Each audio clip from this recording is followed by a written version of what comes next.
Salut, salut. Voilà comment ça sort et c'est comme ça sort.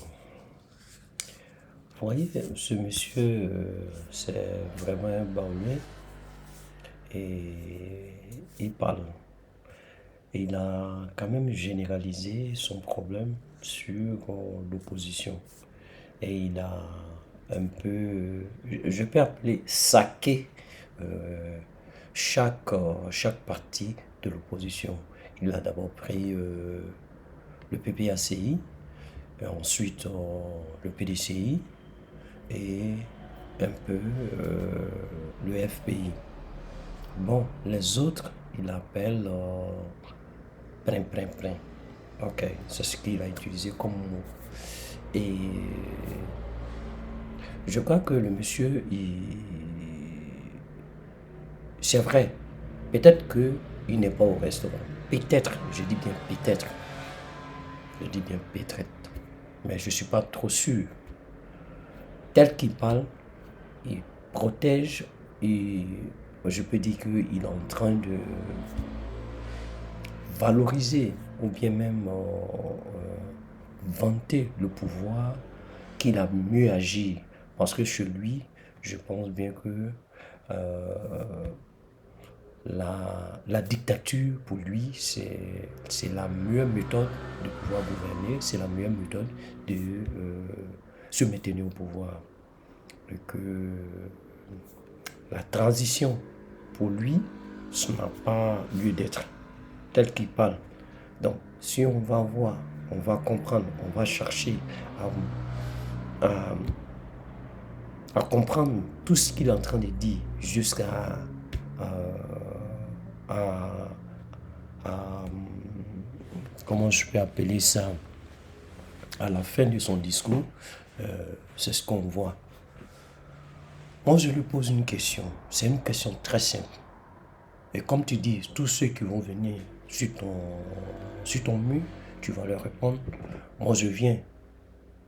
Peut-être même que tu vas voir mes vidéos. Mais je viens, je te pose la question. Direct, simple. Toi, excusez-moi si je vous ai tutoyé, mais vous, étant donné que vous en savez plus, vous en savez assez sur le pouvoir, est-ce que vous pouvez me dire exactement si vous faites confiance en ce pouvoir-là, ce pouvoir en place, est-ce que vous faites confiance? Parlant des députés, que les députés sont élus pour voter des lois, mais au lieu de voter les lois, ils se mettent dans la rue pour marcher. Est-ce que vous faites confiance en ce pouvoir-là, à ce pouvoir en place? Ça, c'est ma première question. Quand vous parlez de M. Laurent Gbagbo, qui ne fait que profiter des gens, moi, je vous pose la question du savoir. Quand en 2002, il y a eu la rébellion, il était en Italie. Si c'est un monsieur qui en profitait, si c'est un monsieur qui n'aimait pas son pays, si c'est un monsieur qui ne fait que voir ses intérêts partout, ce monsieur, étant donné qu'il était déjà hors du pays, qu'est-ce qui l'intéressait? Parce que tôt ou tard, il allait tomber. Tôt ou tard, il n'allait pas arriver à ses fins, même s'il il y est pensé. Mais qu'est-ce qui l'empêchait de rester en Italie? Qu'est-ce qui l'empêchait de s'en aller sans toutefois chercher à retourner? Mais le monsieur a pris son avion, il est descendu en Côte d'Ivoire. Ce qui est intéressant dans ces gestes, c'est son combat qu'il a mené jusqu'à aujourd'hui. Il n'a pas maté la rébellion. Il a cherché à négocier. C'est une erreur de sa part, oui. Mais au moins, il a sauvé certaines vies. Il a sauvé certaines vies. Au moins, ce n'est pas un sanguinaire. C'est pas un sanguinaire. Ce monsieur aime la Côte d'Ivoire. Vous qui parlez, qu'est-ce que vous avez fait pour la Côte d'Ivoire jusqu'à aujourd'hui? Parce que, à ce que moi je sache, je ne vous connais pas comme un politicien. Je m'incline devant cette ignorance, mais je ne vous connais pas. Mais étant donné que vous tenez des propos injurieux, je veux pas vous laisser aller dans ce sens-là. Ces propos injurieux qui va à l'encontre de l'opposition. L'opposition qui est en train de lutter pour enlever ce pouvoir moribond et que vous venez les traiter de la sorte, moi je crois que vous avez mieux à vous informer encore sur le pouvoir. Parce que, à ce que moi je sache, je ne crois pas que vous vivez sur le territoire ivoirien. Peut-être que vous êtes à l'extérieur, vous êtes allé en Côte d'Ivoire pour vos vacances et vous cherchez à parler de la politique. Mais c'est pas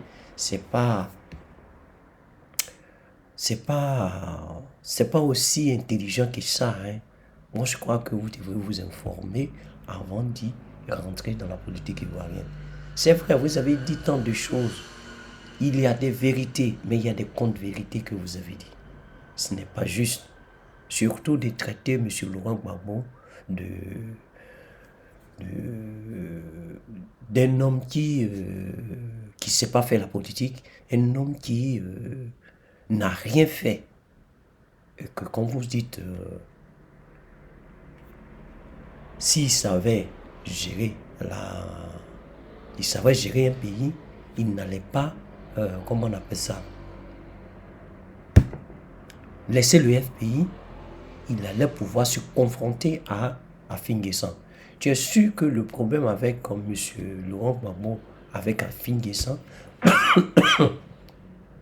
était un problème de congrès? C'était un problème de congrès? Non. Il a été convoqué à la justice. M. Laurent Gbagbo a été convoqué à la justice.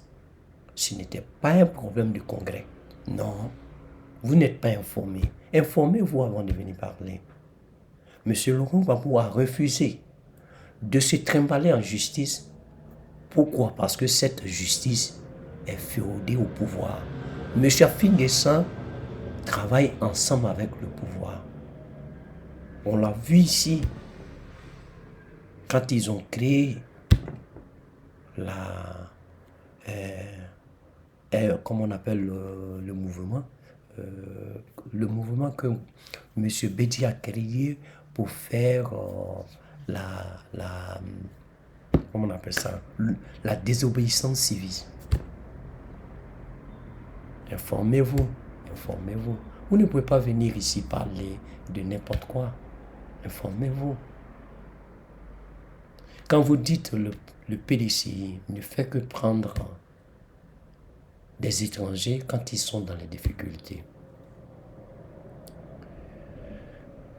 Je suis d'accord avec vous et je dirais oui et non. Je suis d'accord avec vous. Pas à 100%, mais à 50%. Parce que je suis de cette personne-là qui dit, du moment où M. Thiam n'est pas 100% ivoirien, c'est mieux d'utiliser une personne qui est 100% ivoirien. Moi, je dis 100% parce que il a son père qui est français et il a sa mère qui est ivoirienne. Ça, on est d'accord dessus. Même si on sait que l'origine est du Sénégal. Mais je dis des choses. Aujourd'hui, comme tu vois, la situation du pays aujourd'hui, qui est capable d'œuvrer avec l'international afin de pouvoir enlever ce pouvoir moribond? Tous ont des connaissances.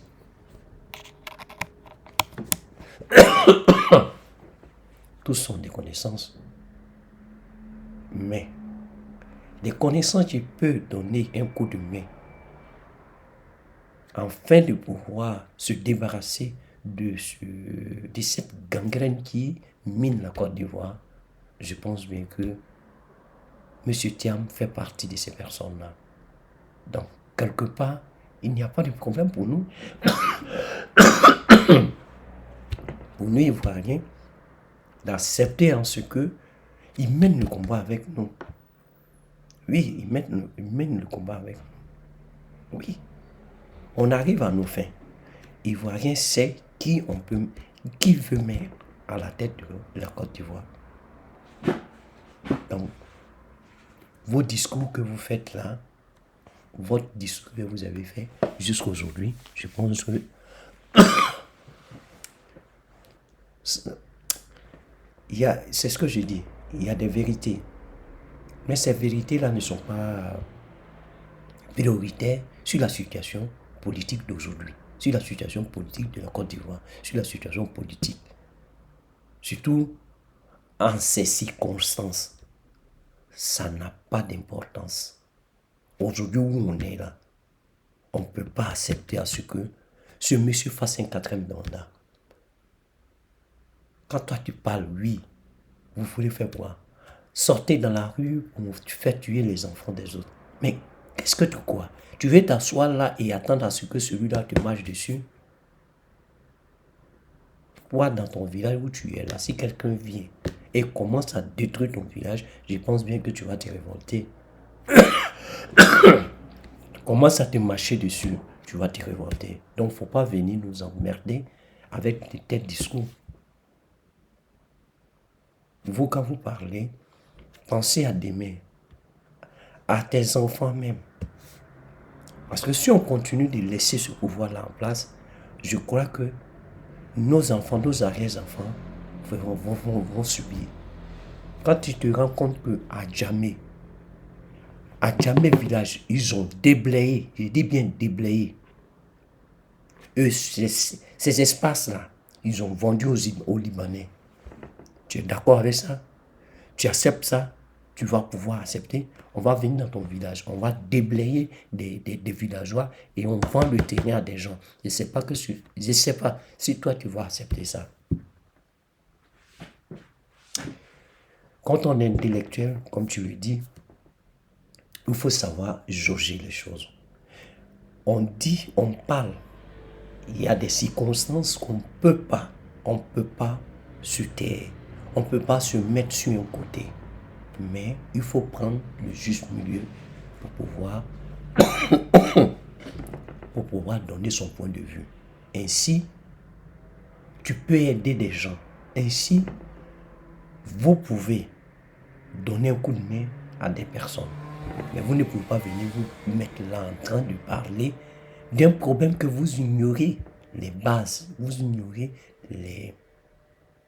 je ne sais comment dire, vous ignorez les principes de base d'une situation et vous mettez à critiquer. On ne peut pas se mettre dans le vide pour critiquer. Et à la suite, quand vous parlez de Sorodium, c'est un digne fils du pays. Oui. Il a commis des erreurs. C'est des erreurs irréparables. C'est des erreurs irréparables. C'est pas pour autant qu'on va le blâmer. C'est pas pour autant on va le déshériter. Non, c'est un fils du pays. Le pardon existe. Même s'il doit payer, c'est pas à l'extérieur qu'il va payer. Il va venir ici pour payer ça. Donc, on le veut en Côte d'Ivoire. Ce problème va être réglé. Mais avant d'être réglé, il faudrait qu'on sauve d'abord la Côte d'Ivoire avant de régler les problèmes. Je ne sais pas si tu as été stratège. Tu parles de stratégie, les gens ne sont pas stratèges, rentrés sur sortis là. Et Alassane, il est plus intelligent. Alassane, c'est un sadique. Donc, tu n'as pas venu nous emmerder avec ça. Je te prends un exemple palpable. Quand il a perdu sa mère, M. Laurent Gbagbo a œuvré pour que la dame soit enterrée dignement. Quand lui, il a perdu sa mère, il a fait croupir en prison. À 3 reprises, il a refusé sa requête. Il va venir nous parler de quoi? Il est stratège. Stratège fait le mal. On parle de verrouillage. Tu parles de verrouillage. Oui, les gens verrouillent. Mais ils donnent. Ce ne serait-ce qu'un fil de, je peux appeler ça, un fil d'espace pour que l'opposition puisse quand même avoir la possibilité de s'exprimer et de pouvoir se comparer au pouvoir en place. Mais ici, quand tu parles de verrouillage, est-ce qu'ils peuvent se lever? Est-ce que l'opposition peut faire quoi? L'opposition a demandé une assise. Je dis assise, oui, mais je peux appeler le dialogue. À 1000 reprises, ça a été refusé. Et pour toi, je pense bien que pour toi, c'est juste que l'opposition, je peux appeler, comment je peux appeler ça? Les dirigeants les dirigeants des partis d'opposition ont quand même ont été radiés, ont été recalés, ou même je vais dire radiés de la présidentielle 2025. Et pour toi, c'est juste qu'ils soient radiés par des justifications qui n'ont même pas de sens. Vol, cette histoire d'identité et encore moins Monsieur Blé Goudé, qu'a-t-il fait pour être recalé? Parce qu'il a été un compagnon de Monsieur Laurent Gbagbo. Sinon, par rapport à quoi on le recale? Akosi Benjo, pourquoi on le recale?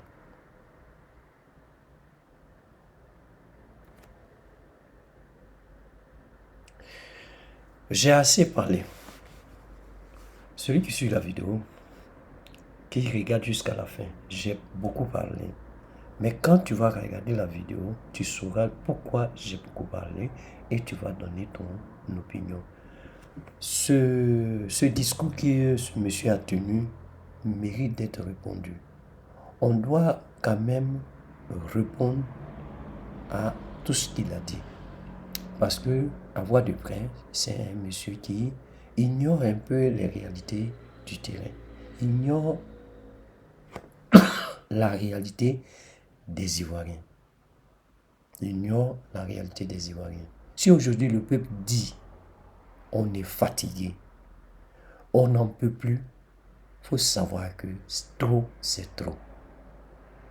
Peut-être que tu n'en sais pas grand-chose de cette, disons, ce mouvement, trop c'est trop. Viens y adhérer et tu vas mieux comprendre. Parce qu'on ne demande pas de parti politique, mais on demande ceux qui ont subi de venir s'inscrire. Donc, viens, tu vas savoir. Viens, on va t'informer. Viens t'imprégner des réalités de la Côte d'Ivoire. Celui qui suit la vidéo pourra quand même mieux comprendre. Donc, je vais vous faire écouter. C'est vrai, ça sera long, mais écoutez jusqu'à la fin. Écoutez jusqu'à la fin. Il dit tant de choses. Tant de choses. Sinon, vous n'allez pas mieux comprendre ce qu'il dit. Et pourquoi je suis en train de rire? Parce que je veux vous expliquer la situation politique de la Côte d'Ivoire. On a deux groupes de personnes. Il y a des gens qui jouent à l'Autriche. Ils se disent, si je mets ma tête dans le sable, on ne me voit pas. Pourtant, l'Autriche, on peut dire un gros oiseau qui fait presque 120 km à l'heure, sur pattes. Et puis, il y a des gens comme moi, qui disent, vous pouvez me détester, mais je ne veux pas sauter la vérité pour faire plaisir à des gens qui n'ont pas de conscience nationale. Aujourd'hui, je constate que le PDCI, que,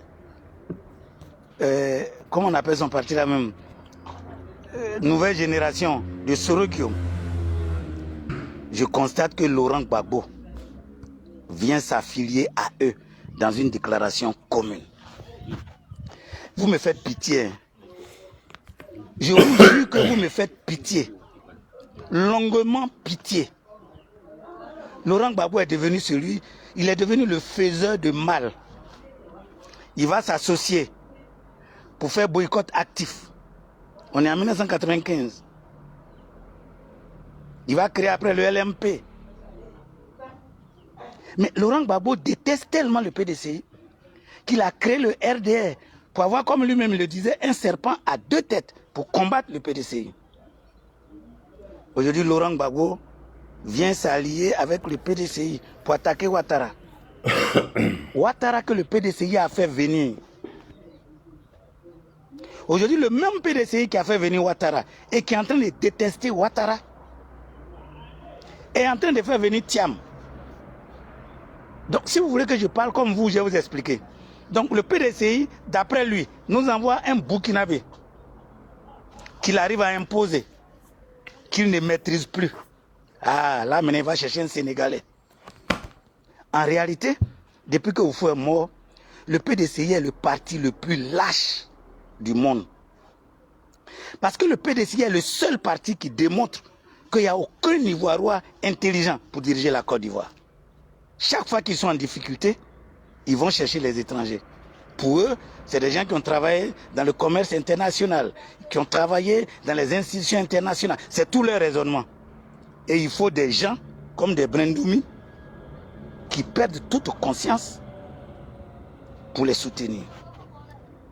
Alors ils se sont achetés des va-nu-pieds appelés, comment on appelle ça en bon français, des influenceurs qui passent leur journée à insulter les cadres nationaux qui ont travaillé pour produire la richesse de ce pays.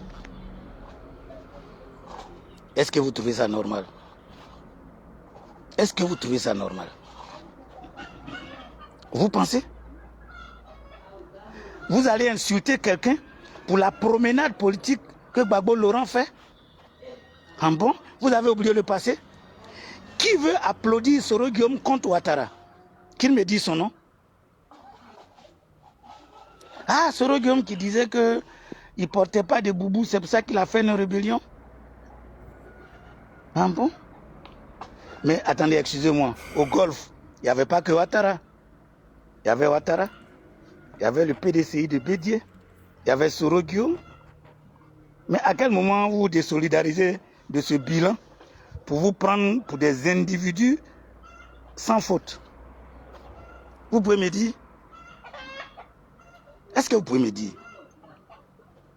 Lorsqu'on ne vous répond pas, ne pensez pas que nous n'en avons pas la connaissance intellectuelle. Ne pensez pas que nous n'avons pas des choses qui nous permettent de vous répondre. Je vous regarde avec amusement, c'est pourquoi je ne vous réponds pas. Mais je vais vous répondre aujourd'hui. Toi, tu vas soutenir Soro Guillaume contre Ouattara. Tu es intelligent. Qu'est-ce que tu disais hier?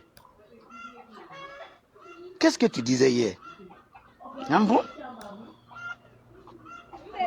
Qui a écrit un livre pour dire les raisons pourquoi il est devenu rebelle? Qui a donné les preuves de son appartenance à la rébellion? Donc vous partez ça, perte et profit. Je ne dis pas qu'on ne peut pas pardonner les gens, mais on ne peut pas pardonner à moitié. Vous commencez à nous fatiguer. J'ai dit, vous dites que, comment il s'appelle? Thiam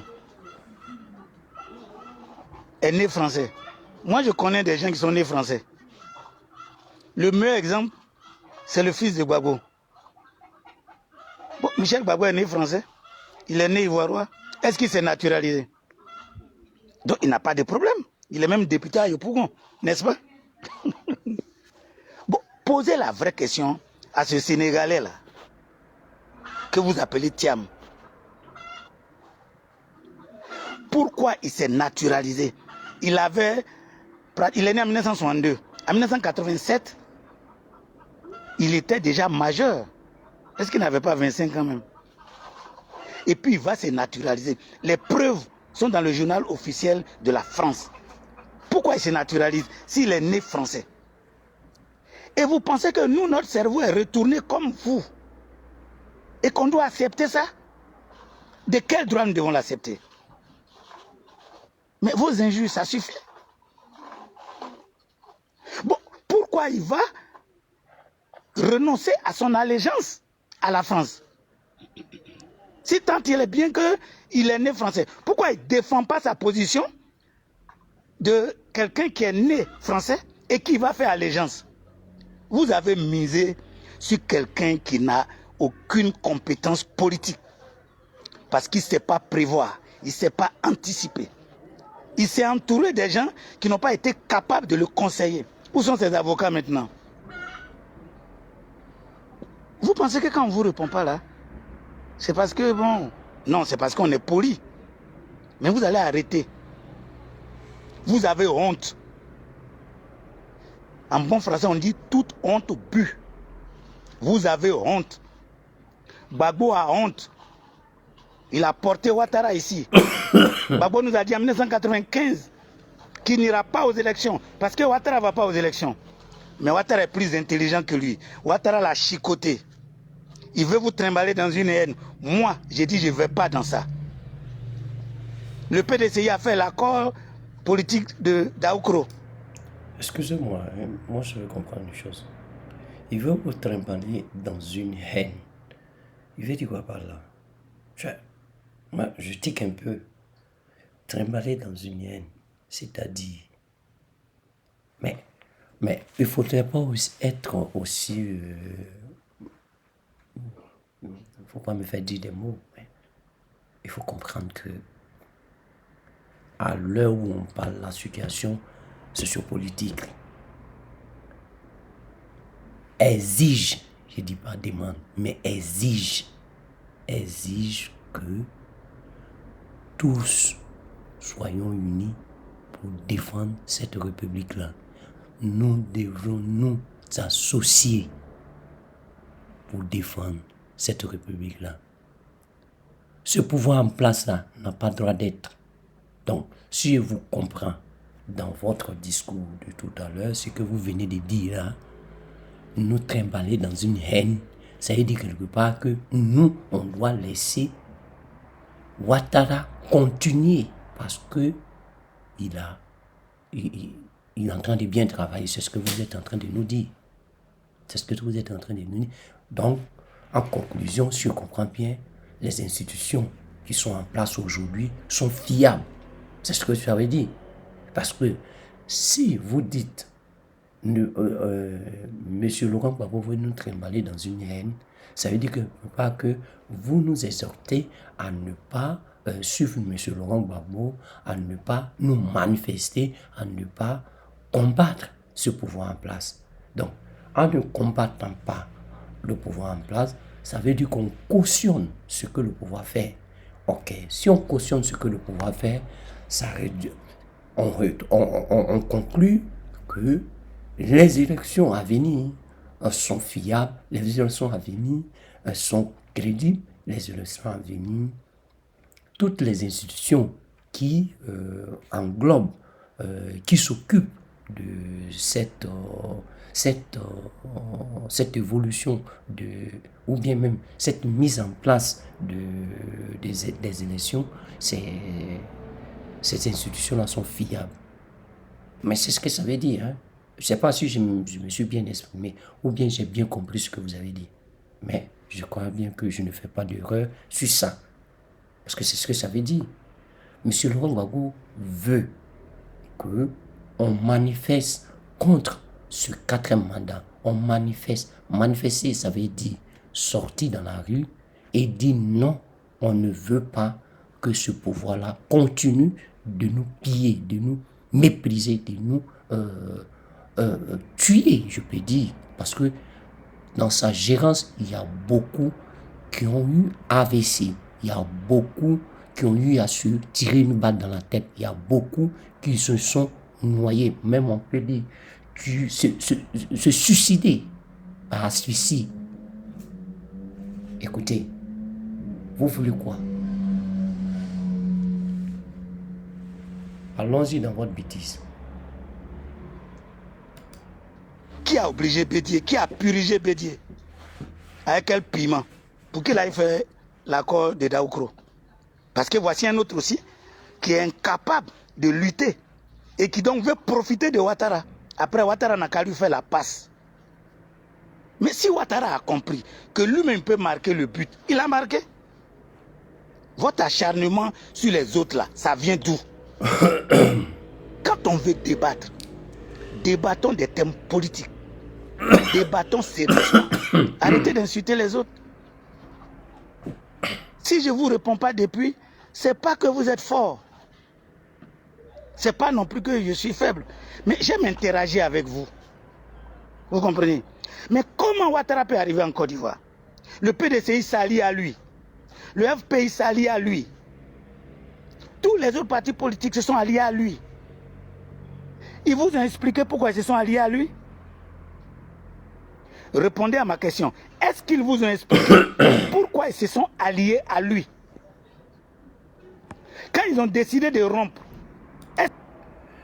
Moi, je réponds à ta question en te disant, tu as même posé cette même question à Ouattara. Comment se fait-il qu'il ne respecte pas sa parole? Pourquoi il est malhonnête? Ta réponse est dans lui sa réponse. Alors pose-lui la question. Est-ce qu'ils vous ont expliqué pourquoi ils voulaient rompre? Maintenant que Ouattara est assis, vous voulez utiliser la jeunesse de notre pays? Vous voulez utiliser les consciences faibles de notre pays pour entrer dans quel combat? Babo lui-même là, il est quel politicien? Ça suffit. Moi je vous dis la vérité, hein? Ça suffit. Les vidéos sur internet là, c'est nous on a commencé. Depuis quand? J'ai dit ça suffit. Lorsqu'on pose un problème, venez donner votre argumentation politique, votre argumentation économique et sociale. Essayez de contredire. Mais vous voulez insulter. Vous insultez qui? Vous allez soutenir des voleurs. Et lorsque les honnêtes citoyens font des remarques, vous allez les insulter. Vous représentez quoi? Vous représentez quoi? Si Gbagbo était capable de diriger la Côte d'Ivoire, si Gbagbo était capable de diriger la Côte d'Ivoire, il aurait sauvé le FPI. Mais c'est un manipulateur. Il n'a même pas été capable d'affronter Afin N'Guessan dans une convention du FPI. Il a fui pour aller créer un autre parti. Et c'est nous quand... Voilà, je l'ai déjà dit précédemment que ce qu'il est en train de dire, il n'est pas informé. Vous n'êtes pas informé. Et cherchez à vous informer avant de venir ici, vous pavaner. Parce que là, c'est de la fabulation que vous êtes en train de faire. Parce que si vous parlez de convention, mais excusez-moi, hein, le FPI d'avant n'avait même pas annoncé de convention par rapport à la présidence ou bien par rapport à quoi que ce soit. Le problème qui s'est posé était un problème juridique. Afin N'Guessan a porté plainte. C'est Afin N'Guessan qui a porté plainte. Ce n'est pas M. Laurent Gbagbo. Et cette plainte, M. Laurent Gbagbo a préféré ne pas répondre. Voilà. Au lieu qu'il va répondre à un problème juridique qui ne l'emmène nulle part, faisant allusion à l'appareil judiciaire qui est féodé au pouvoir, M. Laurent Gbagbo préfère ne pas s'engager sur ce terrain. Allez-y vous informer d'abord pourquoi M. Laurent Gbagbo a préféré contourner le caillou. Informez-vous d'abord. J'aimerais vous confronter avec monsieur Kone Kantina. Déjà même, avec tout ce que vous êtes en train de dire, moi je peux vous contredire. Je peux vous contredire. Cherchez à vous confronter avec une personne de valeur ou bien une personne qui qui est dans l'opposition, qui est responsable de l'opposition, afin que vous ayez les bonnes informations. Nous, tous sommes derrière, on est encore au bas de l'échelle. Nous disons que vous n'avez pas les bonnes informations. Informez-vous, parce que vos explications nous font dire que vous êtes au restaurant. Oui, vous êtes au restaurant, parce que ceux qui ont subi, ceux qui ont eu à avoir, comment je peux appeler ça, ceux qui ont eu des pets, même en vie humaine, aujourd'hui sont révoltés contre ce pouvoir en place. Eux-mêmes demandent le soutien de l'opposition. Toi, tu viens critiquer l'opposition. Je m'excuse, peut-être que cela va allonger la vidéo, donc je préfère laisser couler et j'en ai dit assez. Ok, allons-y. On va parler. Je mets quiconque au défi de prouver que je suis au RDR, de prouver que je suis au restaurant. Ça suffit maintenant. Ça suffit. Vous voulez manipuler notre peuple. Vous voulez manipuler la jeunesse. Vous voulez vous mettre contre nos institutions. Mais écoutez, ce sont nos institutions. Si elles sont faibles, c'est à nous de les renforcer.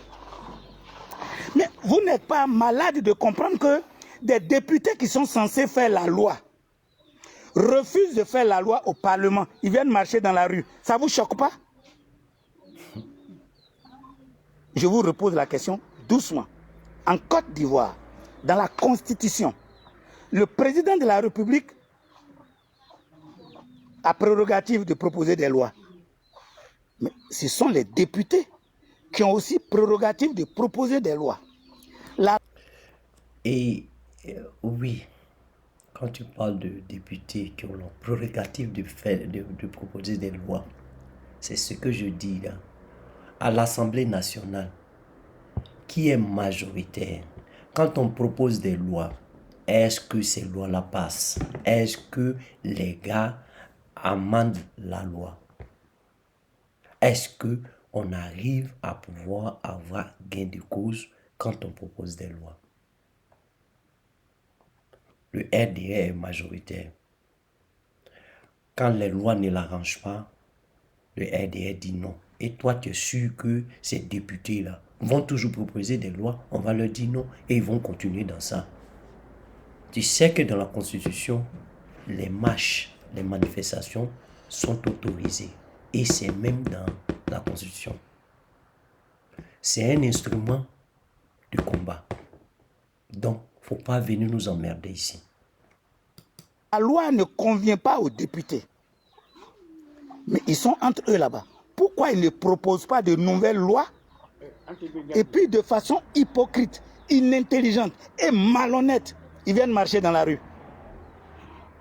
Moi, je trouve que les députés PDCI sont des vrais trous, des vauriens. Parce que quand vous êtes un député, vous avez prérogative de la loi. Vous pouvez dire, la loi là, elle n'est pas bonne, changeons-la. C'est vous les députés qui proposez. Pourquoi vous n'avez pas proposé? Mais quand vous venez marcher dans la rue, qu'est-ce que vous recherchez? Ça suffit. Vos prin-prin que vous envoyez vouloir insulter les gens. C'est pas, il ne veut pas vous répondre. Appelez-moi un qui vaut ma cheville. Appelez-moi un seul qui vaut ma cheville. Vous croyez que c'est ça la politique? Moi, j'étais Vous êtes amusé à Ouattara, il vous a doublé. Il est plus intelligent que vous. Il est plus fort que vous. Il vous a mouillé dans votre propre caca. Vous en avez honte. Et vous pensez que ce sont les marches là qui vont vous sauver? Les marches à 2 balles là? Vous croyez que ce sont vos marches à 2 balles là qui vont vous sauver? Combien on t'a donné? Il faut en avoir dans le tibia pour pouvoir faire des propositions. Mais quand vous êtes parti faire votre réunion d'Agamé, ou bien de Yopougon, je ne sais plus, vous avez proposé quoi? Vous avez proposé quoi? Vous avez proposé quoi? PDCI, PPACI et les autres choses là. Vous avez proposé quoi? Oui, on a proposé. Dites-moi ce que vous avez proposé. On veut enlever le pouvoir en place. Nous sommes dans un pays où personne ne veut oser. Et lorsqu'on vous dit la vérité, vous dites non, il faut que les opposants s'unissent. On s'unit autour de quoi? du mensonge. On s'unit autour de quoi? De la délation. On s'unit autour de quoi? Bon, opposition, quel est le projet que vous avez proposé qui peut nous permettre de vous accompagner pour aller battre Ouattara? Vous avez gouverné et vous avez été des incompétents. Vous êtes dans des alliances infantiles et vous pensez que vous êtes en train de faire de la politique. Quelles sont ces histoires-là? Si vous ne voulez pas venir sur mon mur, restez sur vos murs. Restez dans vos pages. Mais j'ai dit ça suffit. Parce que vous ne proposez rien. Vous n'avez aucune assise pour dire que vous allez battre le sortant. Attendez. Vous prenez quelqu'un qui n'a pas de papier comme Thiam et vous voulez parler à ceux qui en ont?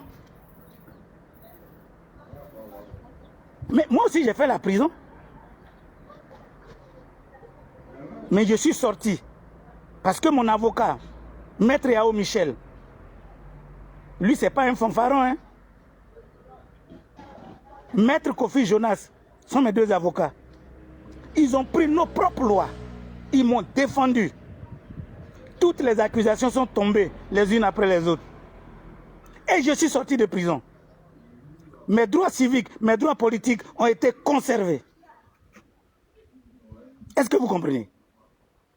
Vous avez des avocats qui portent les léquets pour se promener, des vantardises, des rastas qui n'ont rien dans leur tête, qui mentent au peuple.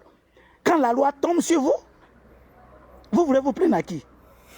Réveillez-vous, hein?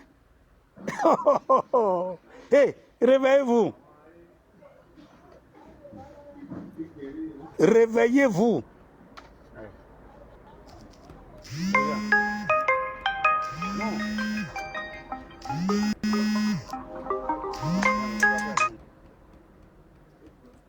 Moi, je vous invite à vous reprendre. De façon irresponsable. Encore.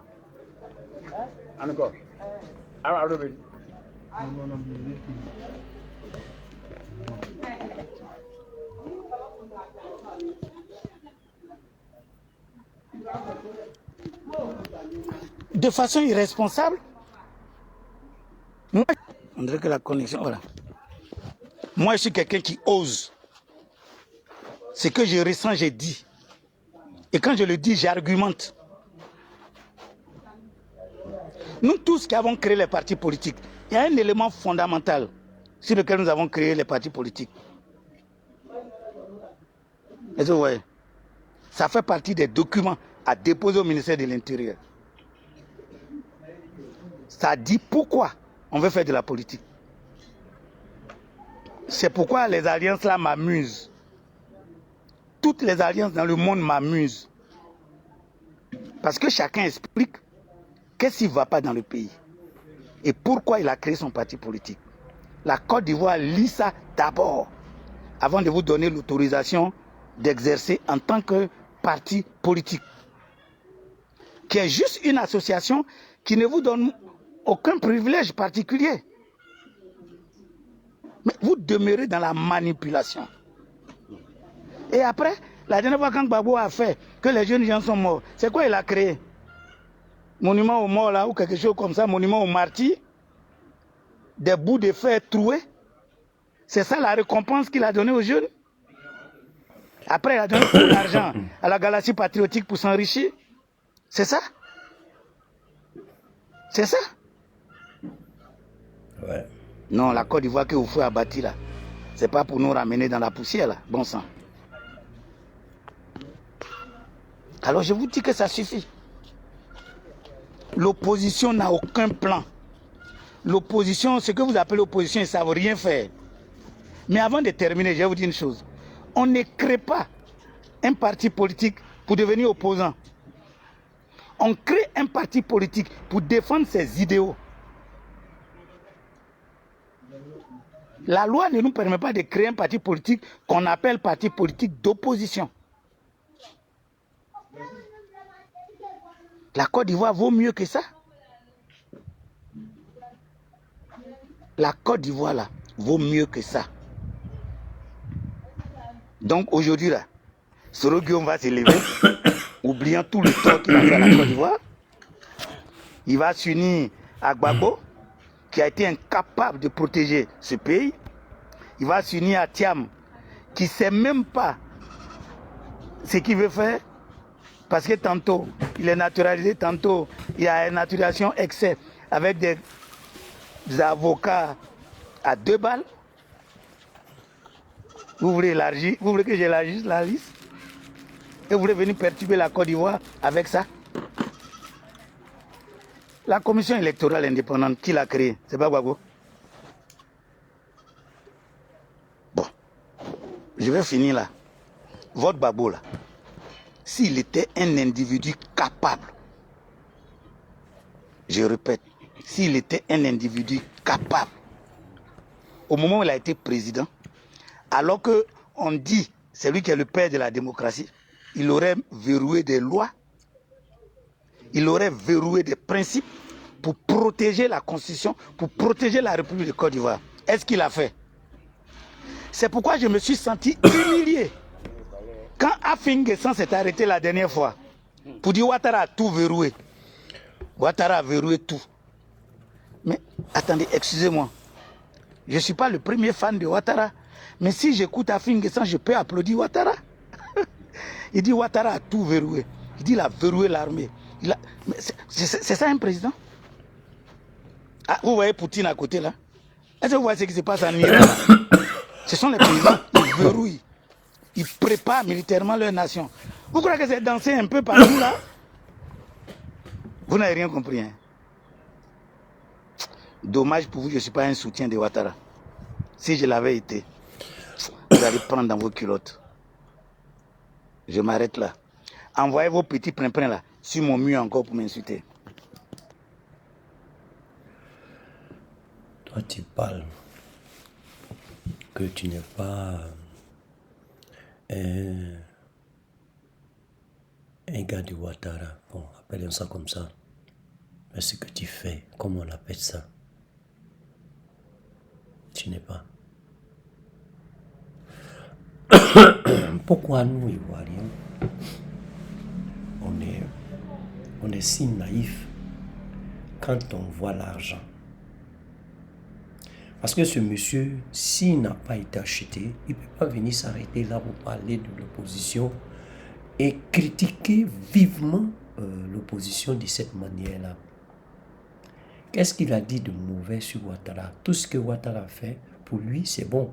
Parce qu'il n'a même pas osé dire les manquements de Ouattara.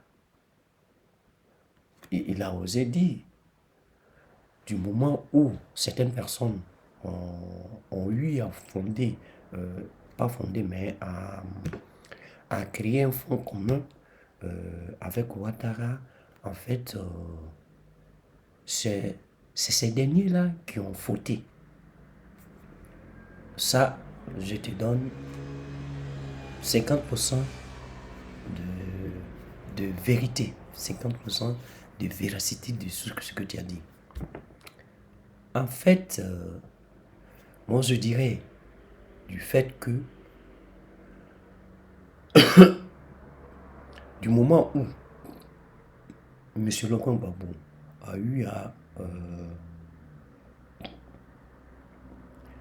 créer, a eu à se mettre ensemble avec